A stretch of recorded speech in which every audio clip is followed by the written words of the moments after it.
Welcome back to my YouTube channel. Hi माईज family. नवीन दिवसाची नवीन सुरुवात. मी रेडी झाले आहे. तर आपण आज जाणार आहोत भोलेनाथच्या गुफेमध्ये. यस, भोलेनाथचं मंदिर आहे. ते मंदिर एका गुफेसारखं आहे. त्या गुफेमध्ये भोलेनाथ आहे. तर ती गुफा कुठं आहे, ते मंदिर कुठं आहे, आज मी तुम्हाला तिकडे घेऊन जाणार आहे. क्लायमेटसुद्धा खूप ऑसम होतं, थोडंसुद्धा ऊन नव्हतं. तर मी माहीला रेडी केलं आहे. म्हटलं आज आपण जाऊया मंदिराला आणि तुम्हाला सुद्धा दाखवता येईल मला ते मंदिर त्या हिशोबाने. तर चला, तुम्ही सुद्धा त्या मंदिराचे दर्शन घ्या. नक्कीच ते मंदिर इतकं सुंदर आहे. तुम्ही बघता क्षणी मनोकामना करा. तुमच्या मनात कोणती असेल तर तुमची पण मनोकामना पूर्ण व्हावी, हीच ईश्वरचरणी प्रार्थना. तुम्ही तर पाहू शकता ऊन थोडंसुद्धा नाही आहे. तर म्हटलं तसं पण उन्हाळ्याचे दिवस होते, आम्ही कुठंच यावेळेस फिरायला गेलो नाही. आमची काही पर्सनल कारणं होती म्हणून आम्ही फिरायला कुठंच गेलो नाही. कारण की थोडासुद्धा वेळ आम्हाला नव्हता. त्यात जितक्या वेळ भेटतो त्या वेळेमध्ये आम्ही कुठंतरी ना माहीला घेऊन जायचा प्रयत्न करतो. कारण की माही एकटी असते घरामध्ये, ती आणि मीच असते एकटी, म्हणजे कोण खेळायला नसतं. तर ती आठवड्यातून तर 3दा आम्ही तिला गार्डनला घेऊन जातो. कारण की कसं बाहेर नेचरमध्ये जाणं, त्या क्लायमेटमध्ये राहणं सुद्धा खूप गरजेचं आहे. घरातच कंटिन्यू असेल तर मला नाही वाटत ते योग्य राहील. म्हणून तर माहीला बाहेर घेऊन गेलं की माहीसुद्धा त्या गोष्टीला खूप चांगला आम्हाला रिस्पॉन्स देते. ती अशी बाहेर जायचं म्हटलं तर किरकिर वगैरे करत नाही. तिलासुद्धा फिरायला खूप आवडतं. आणि मंदिरात गेली की तुम्हाला तर माहीतच आहे की मंदिरात गेली की ती कशी दर्शन वगैरे घेते. तर आपण फायनली निघालो आहोत. ते मंदिर आमच्या घरापासून लांब आहे, इतकं लांब नाही आहे, पण 20-25 मिनटं लागतात. 20-25 मिनटं. जर आपण शॉर्टकटनी गेलं तर 15 मिनटं लागतात. तर आपण आज त्या मंदिरात घेऊन चाललो आहोत. तर ही खूप मोठी सिटी आहे, खूप सुंदर सिटी आहे ही. या सिटीमध्ये आलं तर खूप असं पॉझिटिव्ह वाईब्स येतात. तर याच मोठ्या सिटीमध्ये ते मंदिर आहे. मी तुम्हाला दाखवणार आहे पुढं ते मंदिर कुठं आणि कसं आहे. आणि प्लीज माझ्या चॅनलला लाईक करा. जर माझ्या व्लॉगमधनं काही म्हणजे चुकीचा शब्द निघाला असेल किंवा काही चुकत असेल माझ्याकडून तर प्लीज त्याच्यासाठी सॉरी. कारण की मलासुद्धा ब्लॉगिंगची सवय नाही आहे. तर काही चुकत पण असेल ना माझ्याकडून तर प्लीज मला कमेंट करून सांगा. मी त्या गोष्टी सुधारण्याचा म्हणजे इम्प्रूव्ह करायचा प्रयत्न करेल. आणि माणूस म्हटलं तर आपल्याकडनं चुका होणारच. कारण की असा कोणताही जगात व्यक्ती नाही जो चुका करत नाही. जर मला असं वाटतं ज्या त्या व्यक्तीने चुका केल्या तर त्याला सुधारण्याचा प्रयत्न करावा. तुम्ही चुका केल्या म्हणून ते खूप मोठ्या खूप चांगल्या त्या योग्य असतील असं कधीच होत नाही. माझ्या आयुष्यात असे पण लोक भेटले आहेत, त्या इतकं चुका करून सुद्धा त्यांना त्यांची चूक कळलेली नाही आहे. तर जाऊ द्या. आता आपण नेहमी चांगल्या गोष्टीकडे वळलं पाहिजे, वाईट गोष्टी मागं सोडणं गरजेचं आहे. तर आपण तेच करत आहोत आणि तेच करणार आहोत पुढं सुद्धा.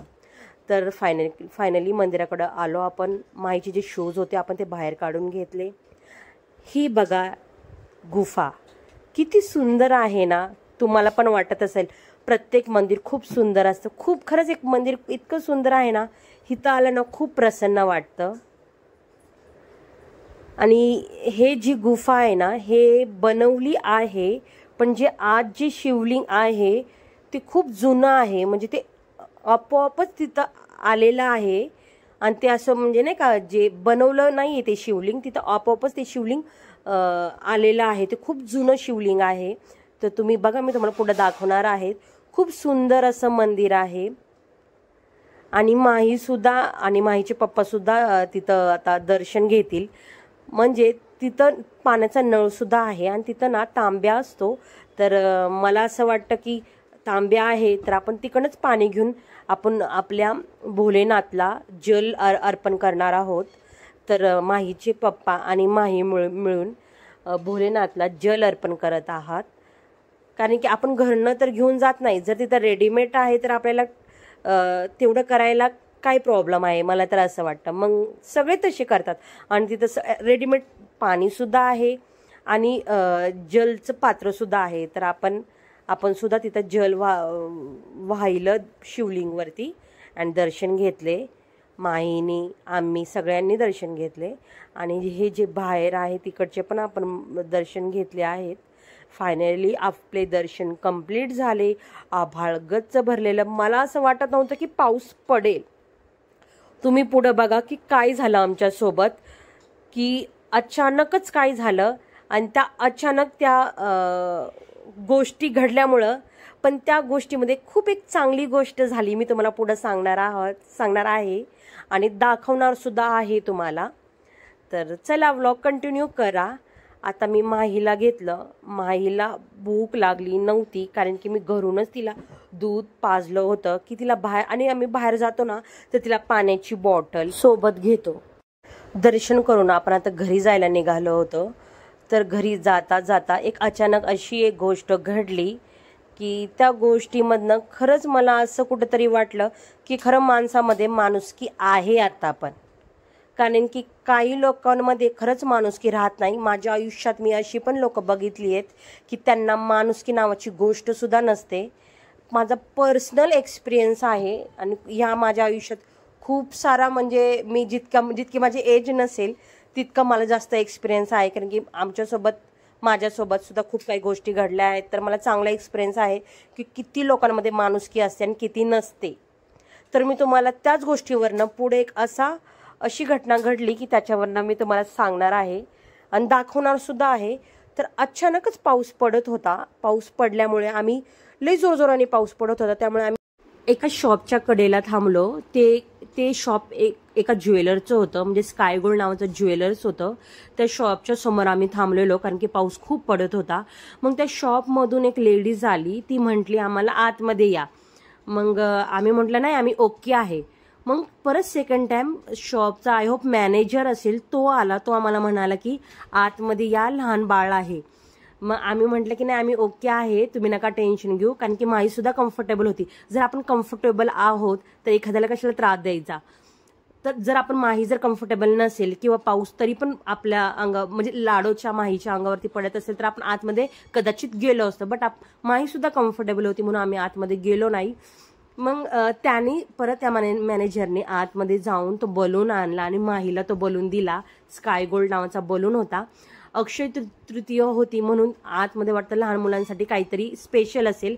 मग त्याच्यासाठी ते म्हणत होते तुम्ही आतमध्ये या म्हणून. माही ओके होती म्हणून आम्ही काही आतमध्ये गेलो नाही. फायनली आपण घरी आलो तर आपल्याला खूप भूक लागलेली. पावसामुळे आपण बाहेर काहीच खाल्लं नाही. आपण बाहेरचं जास्त करून टाळतोच बाहेर खाणं. तर मी कुकर लावला आणि मी म्हटलं पालकची हाटीव बनवूया, म्हणजे पालकचं तिखट वरण बनवूया. आणि लाडूसाठी माहीसाठी पालकची प्युरी बनवणार होते मी ती पालक अगोदर बॉईल करून घेतला, त्याची प्युरी बनवली माहीसाठी. कारण की हेल्दी असं पालक प्युरी मी माझ्या माहीला देते. आणि मी स्पेशली कोणत्या भाज्या मीन्स माहीच्या हिशोबाने आणते आणि त्या आमच्या पण हिशोबाने आणते. असं नाही की माहीसाठी वेगळं आमच्यासाठी वेगळं. मी पालक आणली की त्या पालकमध्ये मी माहीला सुद्धा पालकची प्युरी देते. आणि मी फायनली चपात्या बनवल्या आणि माही खेळत होती. माहीला अगोदर मी नेहमी, म्हणजे आम्ही नेहमी माहीला खाऊ घालतो, त्यानंतर आम्ही खायला बसतो किंवा कधी कधी माही आमच्यासोबत सुद्धा खाते. मग तिला चेअरवरती बसवलं आणि तिला एक एक बाईट खाऊ घालणार होते. तर तुम्हाला माहिती माही नकोच म्हणती खायला, पण आपलं काम आहे खाऊ घाल. तिचं खाऊन झाल्यानंतर तिचा थोडा मूड होता मस्ती करायचा, खेळायचा. मग माहीसोबत खूप खेळले मी. मग संध्याकाळ झाली.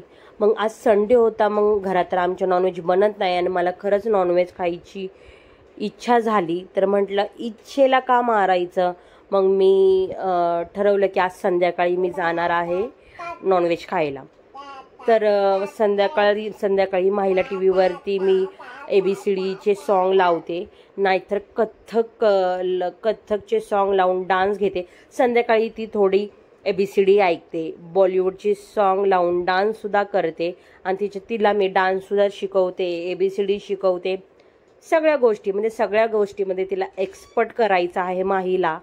त्या हिशोबाने तिला तसं आत्तापासूनच मी तिला सवय लावणार आहे. तर तिच्याकडनं तसं मी त्या गोष्टी करून घेते, ॲक्टिव्हिटी वगैरे सगळ्या गोष्टी. मग संध्याकाळ झाली. फायनली मग मला खायचं होतं नॉनव्हेज. तर हे बघा, चिकनचं सुक्कं, भाकरी आणि भात, इंद्रायणी भात आणि रस्सा. खरंच खूप टेस्टी होतं हे. चिकन थाळी खाल्ली मी फायनली. आणि ती चिकन थाळी खूप चांगली होती आणि जिथं चांगलं असताना मी तिकडंच खाते, माझी सवय आहे. फायनली हा व्लॉगचा एंड मी इथं करत आहे. तर प्लीज हा व्लॉग कसा वाटला कमेंट करून सांगा आणि लाईक करायला विसरू नका.